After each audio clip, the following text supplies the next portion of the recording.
രാംനാരായണന് മുമ്പോട്ട് ഒരു നിർദ്ദേശം വെച്ചു. നവംബർ മാസം 14-ാം തീയതി ചിൽഡ്രൻസ് ഡേയുടെ അന്ന് നെഹ്റു സ്റ്റേഡിയത്തിലെ ഒരു പ്രധാനപ്പെട്ട ഓട്ടമത്സരം നടക്കുന്നുണ്ട്. അപ്പോൾ തരുണിൻ്റെ പ്രായത്തിലുള്ള കുട്ടികളൊക്കെ പങ്കെടുക്കുന്നുണ്ട്. ഈ Tarun participate and win that race, Tarun അതിൽ പങ്കെടുക്കുകയും വിജയിക്കുകയും ചെയ്യുകയാണ് എങ്കിൽ Ramnarayan agreed him to train freely. ഒരു പൈസ പോലും മേടിക്കാതെ വളരെ സൗജന്യമായിട്ട് അദ്ദേഹത്തെ ട്രെയിൻ ചെയ്യാമെന്ന് ആര് പറഞ്ഞു? രാംനാരായൺ തരുണിനോട് പറഞ്ഞു. അതിനുശേഷമാണ് രാംനാരായണ തരുണിനോട് ചോദിച്ചത് എന്താണ് പേര്. Tarun replied that his name was Tarun Kapoor, that was his full name. നമ്മൾ പറഞ്ഞു കഴിഞ്ഞു ഓൾറെഡി. 12 വയസ്സുള്ള ഒരു ഡിറ്റർമൈൻഡ് ആയിട്ടുള്ള ഒരു ഹാർഡ് വർക്കിംഗ് ആയിട്ടുള്ള ബോയിയാണ് തരുൺ എന്ന്. So Tarun was very happy. നിങ്ങൾക്കറിയാം എന്തുകൊണ്ടാണ് തരുൺ ഹാപ്പി ആയിരുന്നത്? Because he got an opportunity to fulfil his dream. അദ്ദേഹത്തിൻ്റെ സ്വപ്നം പൂർത്തിയാക്കുവാനായിട്ട് കിട്ടിയ ഒരു അവസരമാണ്. വീട്ടിലേക്ക് പോകുന്ന സമയത്ത് ചിന്തിച്ചു, അച്ഛൻ വഴക്ക് പറഞ്ഞത് ഒരു നല്ലതായി. He ran to Nehru stadium and there he met Ramnarayan, an Olympic medallist. November 14 raise നടക്കാൻ പോകുന്ന ആ സ്ഥലത്തേക്ക് തരുൺ പോയി. Tarun heard that absolutely that race is there. തീർച്ചയായിട്ടും റേസ് അവിടെ ഉണ്ട്. Then he practised very hard to achieve his dream. അവൻ്റെ സ്വപ്നങ്ങൾ സാക്ഷാത്കരിക്കാൻ വേണ്ടി വളരെയേറെ ശരിയായ രീതിയിൽ പ്രാക്ടീസ് ചെയ്യാൻ തുടങ്ങി. He told everything to his mother. അവൻ അമ്മയോട് അവനെല്ലാം തുറന്നു പറഞ്ഞു. Why? Because he want to get some backup from his family, backup support. ആ മത്സരത്തിൽ അവൻ വിജയിക്കാൻ വേണ്ടി പ്രത്യേക സമയം വെച്ചുകൊണ്ട് പ്രാക്ടീസ് തുടങ്ങി. First time he decided to perfect everything. എല്ലാം പെർഫെക്റ്റ് ആകണം ജീവിതത്തിൽ ആദ്യമായിട്ടാണ് അവൻ ആഗ്രഹിച്ചത്.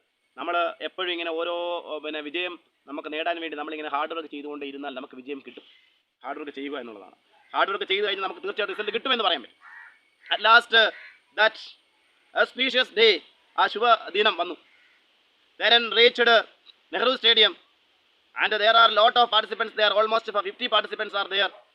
All participants, relatives, friends and their family members came to support them.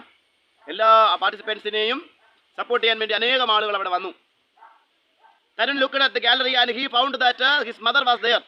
അത് തരുൺ കണ്ടു അദ്ദേഹത്തിൻ്റെ അമ്മ അവിടെ ഉണ്ട്. He was very happy. Then he heard the sound of Ramnarayan who gave participation card and then he congratulated Tarun.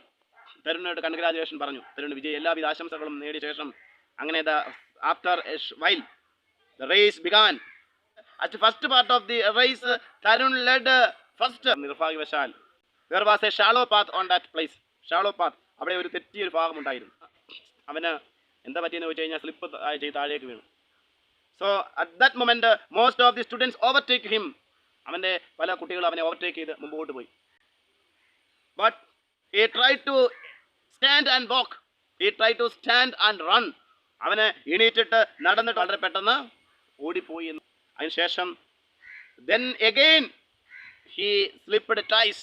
വീണ്ടും 2 പ്രാവശ്യം വീണു. Then he heard the sound of Ramnarayan and his mother. Come on Tarun, run. Then he again tried but something happened to him. അവന് വളരെ വിഷമമായി. എല്ലാവരും കൈയടിച്ചു. All of them clapped. All of them encouraged. Because the real winner is not Pavan. The real winner is Tarun. Because ഒരു പരാജയപ്പെട്ട ആൾക്ക് ഒരുപക്ഷെ ജീവിതത്തിൽ കിട്ടുന്ന ഒരു മഹത്തായ ബഹുമതി എന്ന് പറയുന്നതാണ്. പരാജയപ്പെട്ട ആളുകൾക്ക് വേണ്ടി ഗാലറി മൊത്തം കൈയടിച്ചു. Then Tarun was not happy. Tarun രാമനാരായണനോട് പറഞ്ഞു, sorry sir, I failed. But Ramnarayan said, you did not. You are the real winner. You win the life. അല്ല, നിങ്ങളുടെ ജീവിതത്തിൽ നിങ്ങൾ വിജയിച്ചിരിക്കുന്നു. അതിനുശേഷം അമ്മ അവനെ കെട്ടിപ്പിടിച്ചു. അതാണ് ഈ കഥയിലെ പ്രധാനപ്പെട്ട ഇവൻറ്റ്. കഥയിൽ ആര് വിജയിച്ചു എന്നതിലല്ല കാര്യം, നമ്മൾ ഹാർഡ് വർക്ക് ചെയ്തതിലാണ് കാര്യം. രാംനാരായണ തരുണിനെ അടുത്ത ദിവസം മുതൽ പ്രാക്ടീസ് ചെയ്യാൻ തീരുമാനിച്ചു. ഇതെല്ലാം കാണിക്കുന്നത് തരുൺ എത്രത്തോളം ഹാർഡ് വർക്ക് ചെയ്തിട്ടുണ്ട് എന്നുള്ളതാണ്. നിർഭാഗ്യം അവനുണ്ടായതുകൊണ്ട് അവനതിനെ കുറ്റം പറഞ്ഞില്ല. അവൻ പരാജയപ്പെട്ടു തന്നെയാണ്. പക്ഷേ ഈ കഥ നിങ്ങൾ ഓർമ്മിപ്പിക്കുന്നത് അസ്പയർ ടു വിൻ, ജീവിക്കുവാനുള്ളൊരു അസ്പിറേഷൻ ഉണ്ടാകുക. ഓക്കെ, അപ്പം ഇതിൻ്റെ ബാക്കിയുള്ള അനലൈസുമായി നമുക്ക് അടുത്ത വീഡിയോ കാണാം.